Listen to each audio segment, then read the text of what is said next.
Merci de rester fidèle au programme de la 7TV. Mesdames et messieurs, il est 13h. Bonjour et bienvenue dans ce journal. À la une de cette édition, c'est par l'affaire Barthélémy Diaz que nous commençons cet après-midi. La ville de Dakar a fermement réagi au démenti de la police nationale. Selon la municipalité, c'est bien la police qui a entravé l'accès à l'hôtel de ville, empêchant ainsi les conseillers. Une version qui est opposée à celle donnée par la police nationale un peu plus tôt hier. Nous explorons les deux communiqués en début de ce journal. Et puis, médias reconnus conformes tels que publiés par le ministère de la Communication. Maître Moussa Bokartine ne concorde pas avec la démarche et juge la liste sans aucune valeur juridique. L'ancien ministre de la Communication y voit une atteinte à la démocratie et invite plutôt à la concertation. Voilà tout pour l'essentiel des titres. Les développements, c'est tout de suite.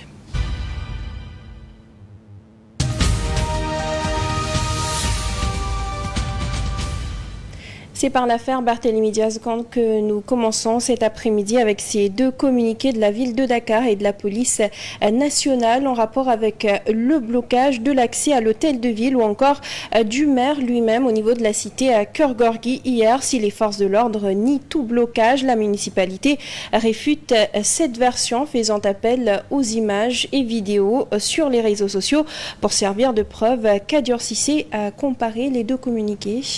Déchu de son poste de maire de Dakar par une décision préfectorale le 13 décembre, Barthélémy Diaz, voulant s'adresser à la presse, a choisi les locaux de la mairie de Dakar comme cadre. Mais la rencontre a été interrompue par la police et le maire déchu évacué de la salle.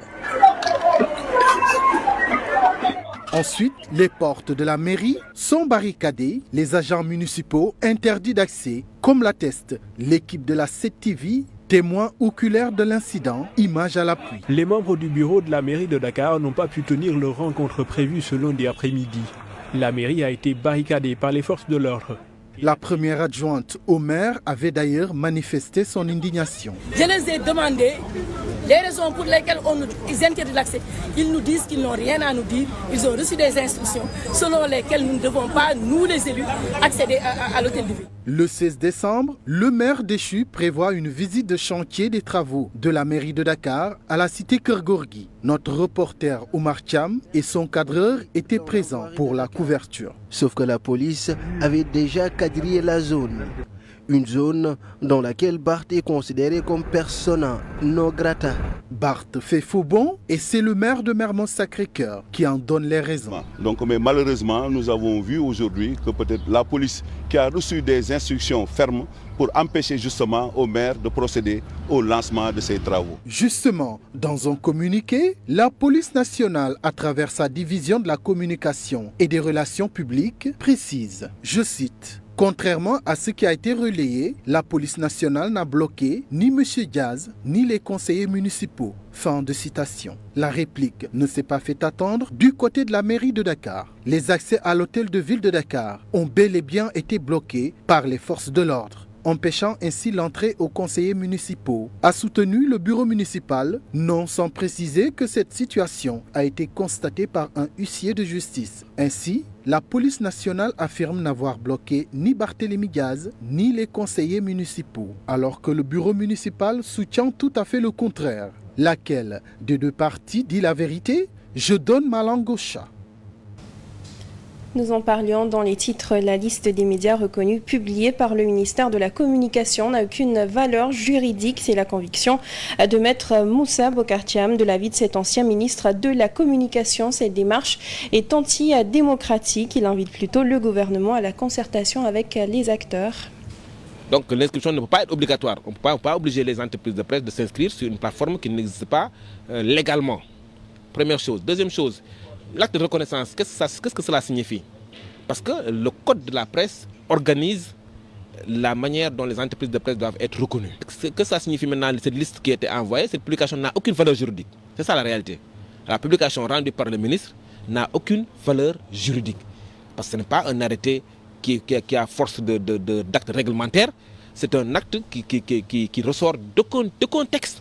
Il y a un contexte qui dit que chaque année, ou chaque début d'année, ou chaque changement de régime, le ministre arrête la liste des organes de presse reconnus. Ça n'existe pas. Moi, je n'ai jamais pris connaissance de cela en tant qu'ancien ministre. Donc, je demande de se ressaisir. Et la meilleure démarche dans le domaine. Pour assainir la presse sénégalaise, c'est de parler avec les acteurs. Et toujours sur cette question, correspondance du CNRA au ministère de la Communication, Mamadou Ibra Kane s'aligne avec l'organe de régulation, affirmant qu'il s'agit là d'un signal fort. Néanmoins, d'après le président du CEDEPS, l'autorité de régulation n'a pas le pouvoir d'abréger l'arrêté. Les compétences du CNRA sont définies par la loi de 2006, qui lui confère donc une autonomie propre. C'est pourquoi, dans la correspondance du CNRA, il est important de souligner que le CNRA dit que le ministère empiète sur ses compétences. Donc c'est ça qui est important. Et de manière générale aussi, la Commission nationale de la carte de presse, c'est une autorité administrative indépendante, même si les membres sont nommés par le ministre de la Communication. Le CNRA a contesté simplement le fait que le ministre de la Communication ait empiété sur ses compétences.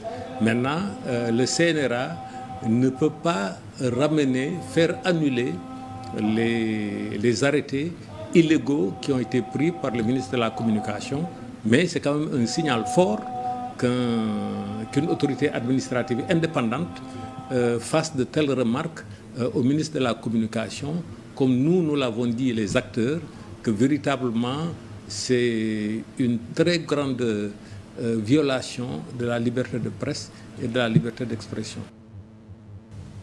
Sur notre registre à présent, on parle de ce relevé de compte en banque attribué à l'ancien président Macky Sall qui fait l'objet de débats sur la toile, même si l'authenticité du dit document est remis en cause. Cette affaire fait penser aux propos d'Ousmane Sonko d'il y a de cela quelques semaines, Pabandagaï. C'est en pleine campagne électorale des élections législatives que le Premier ministre Ousmane Sonko a fait cette annonce ahurissante. am na ñoo xam ne seen benn compte rek seen benn compte rek fekk nañ fa lu ëpp 1000 milliards seen benn compte rek foog ngeen ni loolu jaadu na ci réew mi. Les Sénégalais qui attendaient depuis la fin des élections des révélations officielles sur le propriétaire du compte créditeur de plus d'1 demi-milliard de dollars et qui appartiendrait à un dignitaire de l'ancien régime ont cru en laps de temps que leur vœu a été satisfait, mais ils ont très vite déchanté. Plusieurs semaines se sont écoulées depuis cette déclaration fracassante sans aucune information officielle. Et voilà maintenant qu'un supposé relevé de compte de la banque HSBC, basée au Singapour, a infesté les réseaux sociaux.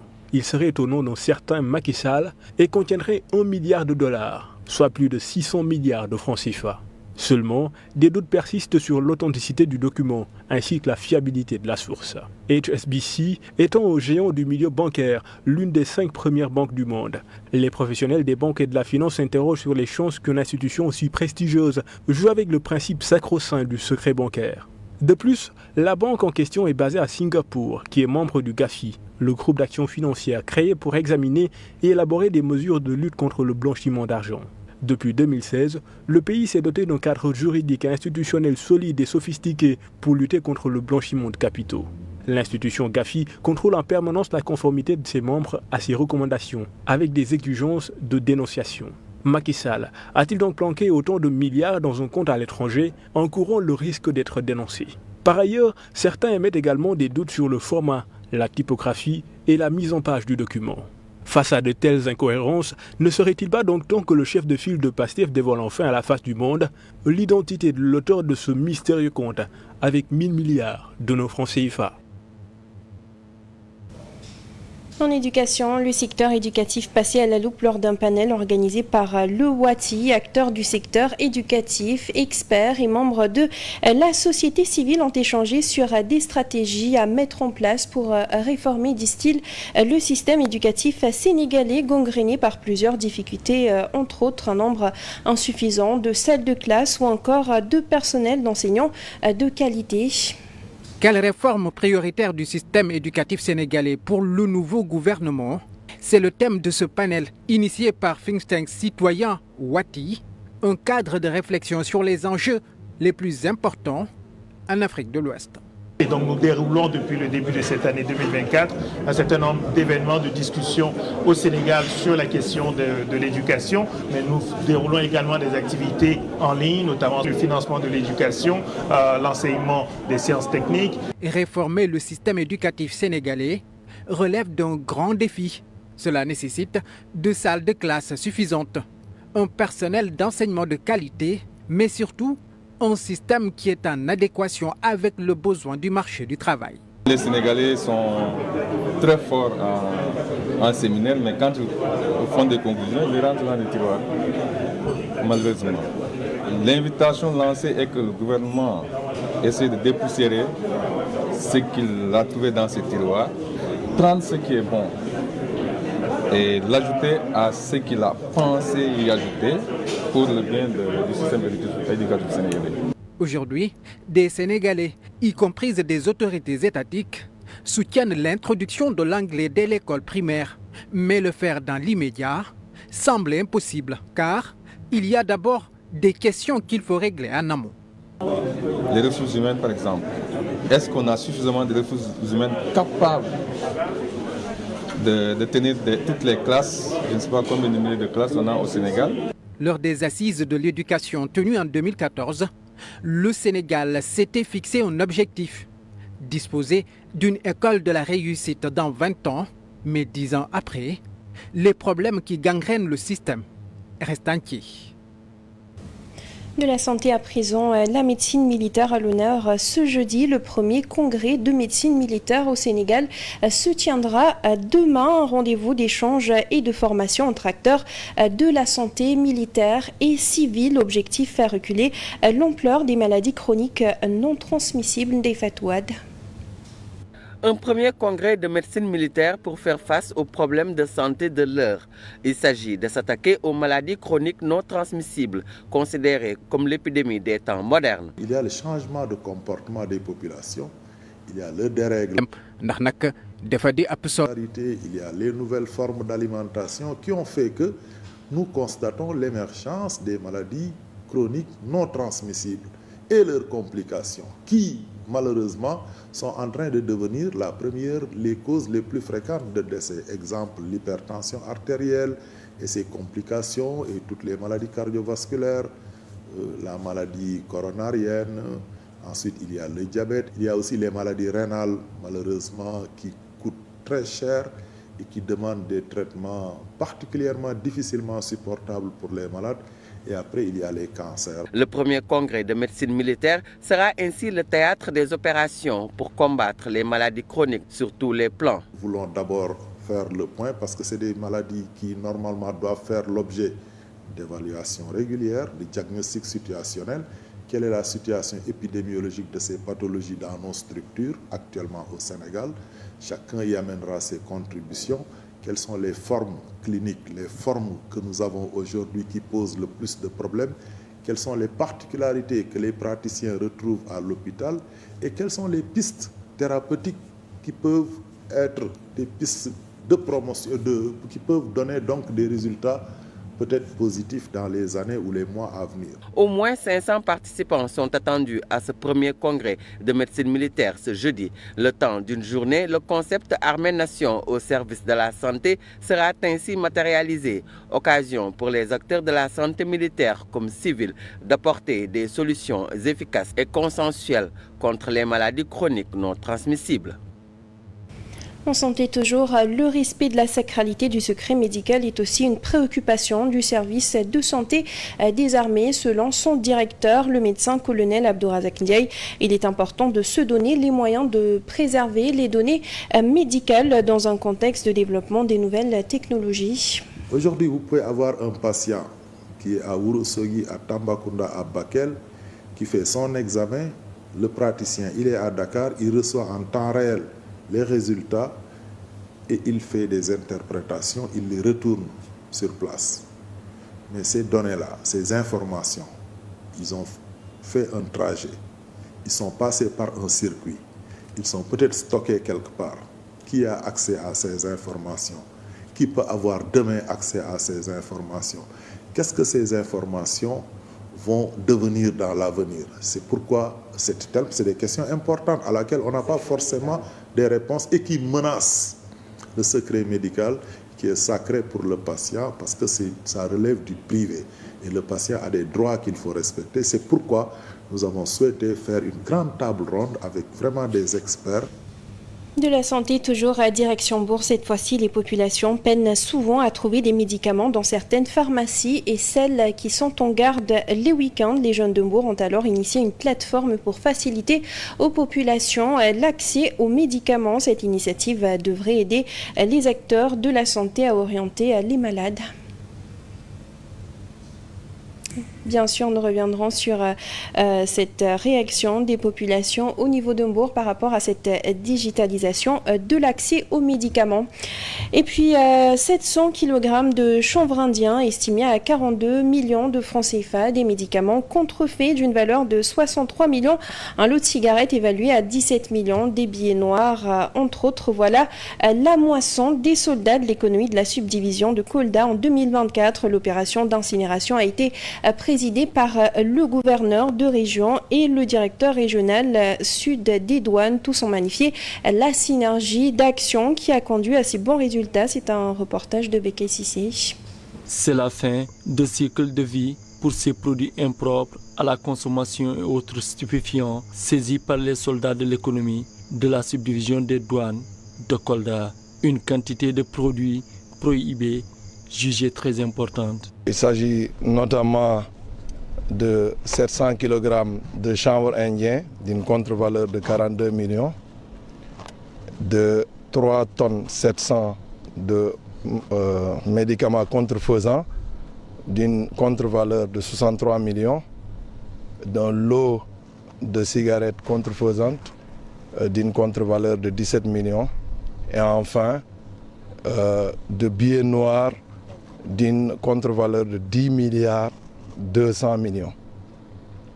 Compte non tenu des 108,7 kg de cocaïne qui, faute d'installation appropriée, feront l'objet d'incinération à Dakar. Cette cérémonie est l'aboutissement d'un agir ensemble entre forces de défense et de sécurité depuis l'interception, la saisie et les procédures douanières et policières. C'est l'occasion pour moi, au nom des plus hautes autorités de la République, au nom de la tutelle, de renouveler nos félicitations au commandant Diao et à ses hommes pour l'excellent travail qu'ils sont en train de réaliser ici au niveau de la subdivision de Kolda. Malgré la position géographique de la région de Kolda, les soldats de l'économie ne comptent pas lâcher de l'Est. Ces chiffres renseignent à plus d'un titre l'ampleur de ce trafic illicite au niveau de la zone. C'est pourquoi je voudrais ici dire notre détermination, notre engagement à barrer la route sans répit à ces faussaires qui sont en train d'exposer la vie des populations, mais aussi de notre économie. L'incinération de ces produits est un signal fort à l'endroit des trafiquants et consommateurs véreux, afin de leur dissuader au grand bonheur des populations qui en pâtissent le plus. Nous en parlions tantôt à Bourg. Les jeunes ont initié une plateforme pour faciliter aux populations l'accès aux médicaments, une initiative qui devrait aider les acteurs de la santé à orienter les malades. Il y a des produits rares ou bien des produits en rupture. Donc au niveau de la plateforme, nous allons essayer de remonter l'information vers le patient et aussi vers le pharmacien comme vers le médecin. Comme ça, le médecin pourra savoir que tel produit est disponible ou bien tel produit n'est pas disponible avant de le prescrire.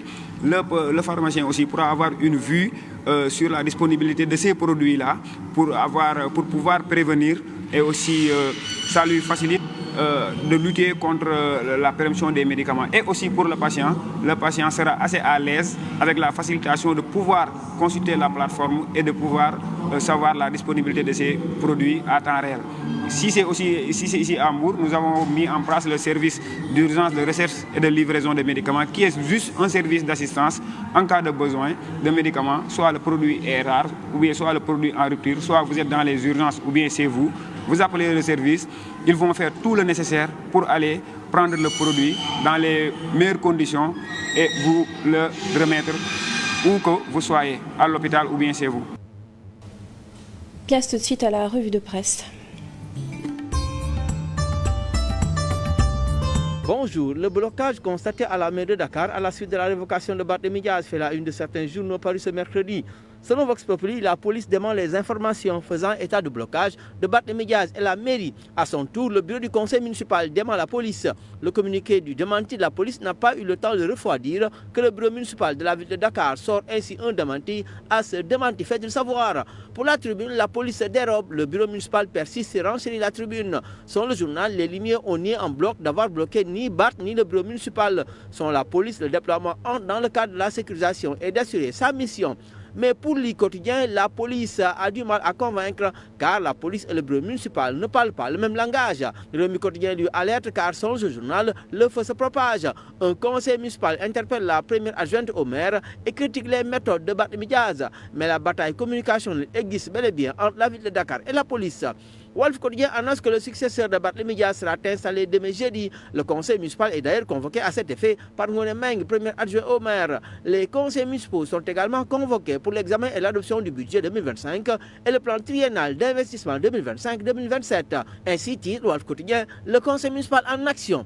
Pour Sud Quotidien, Dakar, capitale divergence, le journal met en exergue les différents maires qui se sont succédés à la tête de la ville de Dakar. Bien que des conseils espèrent ainsi autres élus et succéder à Barth, car la bataille de son contrôle fait rage. Les Échos s'intéressent au recours de fin d'annulation de la radiation de Barthélémy Dias par le bureau de l'Assemblée nationale. Comme promis, Dias a mis en branle un pool d'avocats pour attaquer la décision du bureau de l'Assemblée nationale devant le Conseil constitutionnel. Ainsi, Maître Doudou et ses pairs ont lissé les textes violés dans la procédure de radiation de leur client avant de demander aux sages d'annuler la décision prise par le bureau de l'Assemblée nationale sur la publication. Enquête lui note que pour Barthélémy Dias, il s'agit de renaître ou de périr, soulignant qu'en perdant simultanément la mairie de Dakar et son siège de député, il se retrouve face à un défi majeur, renaître de ses cendres ou disparaître du paysage politique. L'observateur lui révèle que Dorogay a été interpellé par Interpol, cueilli sur les Champs-Élysées. Le PDG a été arrêté et conduit à Nanterre. Sa garde à vue et l'intervention in extremis de son avocat, M. Sédou Diagne, mais son extradition a été enclenchée. Libération donne plus de détails sur ce cas. Il a été placé certes sous contrôle judiciaire, mais les policiers français ont pisté sa carte bancaire utilisée par Clara, sa femme. Le quotidien s'intéresse à la commercialisation de l'acide. La campagne pas eu le titre le journal. Avec le faible taux de collecte à travers le territoire, les opérateurs se plaignent d'un déficit de financement. Le Soleil lui s'intéresse de son côté au retrait des pays de l'Alliance des États du Sahel, de la Communauté économique des États de l'Afrique de l'Ouest et titre le coût du divorce. Sur le Soleil, 72 millions de Maliens, Burkinabés et Nigériens pourraient se voir obligés de disposer d'un visa pour voyager dans l'espace communautaire. Des projets de plus de 500 millions de dollars en sursis. En sport, record fait état du match prévu aujourd'hui entre Crystal Palace et Arsenal. Ismaël Sarr est bien attendu pour allumer les Gunners. Bonne lecture.